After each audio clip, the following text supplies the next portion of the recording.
এদেশে ফুটবল যেভাবে ধ্বংস হয়ে গেছে, ক্রিকেটও সেই পথে হাঁটছে বলেছেন বিশিষ্ট ক্রীড়া সংগঠক মুশফিকুর রহমান মোহন। টি-20 ক্রিকেটে যুক্তরাষ্ট্রের বিপক্ষে প্রথম ম্যাচে পরাজয়ে ক্ষুব্ধ হয়ে বিপিএলের দুরন্ত রাজশাহীর এই কর্ণধার বলেছেন, যতদিন ক্রিকেট বোর্ডে পেশাদারিত্ব না আসবে, পক্ষপাতিত্ব দূর না হবে, ততদিন ক্রিকেটে এমন বিপর্যয় ঘটতেই থাকবে। তিনি আরও বলেছেন, ফর্মহীন ব্যাটসম্যানদের নিয়ে দল গঠন করায়, সাইফুদ্দিনের মতো ক্রিকেটারকে ব্যক্তিগত আক্রোশে উপেক্ষা করায়, অপরিপক্ক অধিনায়ককে দায়িত্ব দেয়ায় এই পরাজয়ের দায় নিতে হবে ক্রিকেট বোর্ডকেই। টপ অর্ডারের তিনজনই যদি আপনার সুপার ফ্লপ হয়, তারা দলে কি করে আসে, তারপরে অধিনায়কত্ব জানে না। আপনার প্রথম 6 ওভারে 6 জন বলার, এটা সাধারণত আমি এর আগে কোথাও দেখেছি, মনে করতে পারছি না যে প্রথম 6 ওভারে 6 জন বলারকে বল করানো। তো এই ধরনের সবকিছু ব্যাপার স্যাপার মিলিয়ে এটা লজ্জার কিছু নাই। আর আপনি যদি খেয়াল করে থাকেন, 10-12 দিন আগে আমি ফেসবুকে স্ট্যাটাস দিয়েছি যে বাংলাদেশ 2-1 সিরিজ হারবে, অবশ্যই হারবে। কিন্তু এখন যেটা মনে হচ্ছে যে সম্ভবত 3-0 হারবে। তো এখানে লজ্জার কিছুই নেই। আর আশ্চর্য হয়ে যায়, যেখানে বর্তমান সময়ে 4 জন তো রেগুলার দেখা যায়, ক্ষেত্র বিশেষে 5 জন পেসার খেলানো হচ্ছে, সেখানে বাংলাদেশ মানে ভাগ্য ভালো যে এখনো এক পেসার দিয়ে খেলাচ্ছে না, 2 পেসারে খেলায়। এটা আমি ঠিক বুঝতে পারি না। আর আরেকটা জিনিস, এখানে আসলে খেলোয়াড়দেরকে দোষ দিয়ে তো লাভ নাই, কেননা ম্যানেজমেন্টটাই হচ্ছে মূল ব্যাপার। এখানে ম্যানেজমেন্ট পরিপূর্ণভাবে ব্যর্থ, অপেশাদার। এখন পেশাদারিত্ব প্রয়োজন। কালকে বাংলাদেশ হেরেছে, এর জন্য আমি লজ্জাবোধ করি না, কিন্তু লজ্জাবোধ করি যখন শান্তর মতো একজন ছেলে বাংলাদেশ ন্যাশনাল টিমের ক্যাপ্টেন এইটা ফিল করতে, আবার পোস্ট ম্যাচে তাকে কথা বলতে, এবং সে তো একটা মানে ডক্টরেট ডিগ্রি লাভ করেছেন অজুহাত দেওয়ায়। অজুহাতে তার শেষ নাই।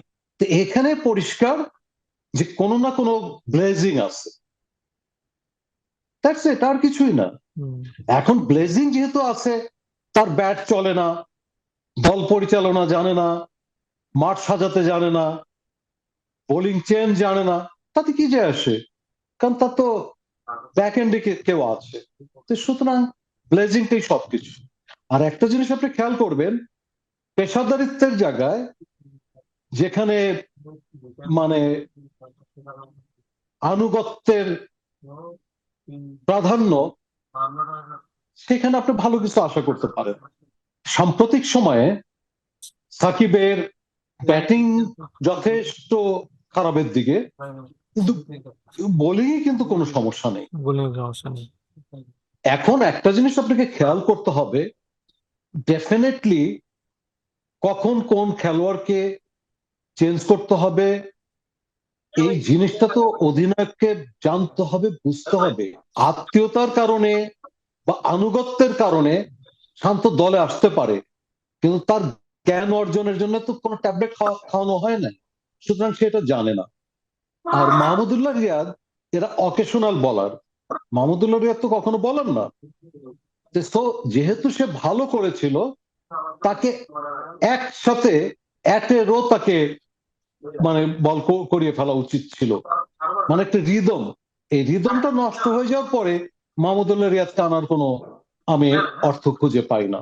বাংলাদেশের ভাগ্য যে বিশ্বে ক্রিকেট খুব বেশি দেশ খেলে না, যে কারণে বাংলাদেশ এত কিছুর পরেও বিশ্ব ক্রিকেটে চলে আসছিল। অতি সত্বর আপনি দেখবেন আরো অনেক দেশ ক্রিকেটে সংশ্লিষ্ট হতে যাচ্ছে, এবং এবারের বিশ্বকাপে আপনি সর্বাধিক দেশ অংশগ্রহণ করছে, আপনি সেটা তো দেখছেনই। তো সুতরাং এখন বাংলাদেশের ক্রিকেটের উন্নতির একটাই রাস্তা, সেটা হচ্ছে এতদিন জিম্বাবুয়ে আর আয়ারল্যান্ডের উপর ভর করে থাকতো, এখন সেটা ঠিক হবে না। এখন নামিবিয়া, ওমান, তারপরে উগান্ডা, এদেরকে এদের সাথে খেললে, প্র্যাকটিস করলে, তাহলে অ্যাটলিস্ট দর্শকরা হাততালি দিতে পারবে বিজয়ের আনন্দে, উল্লসিত হতে পারবে, কর্মকর্তারা বলতে পারবে আমরা বিজয়ী।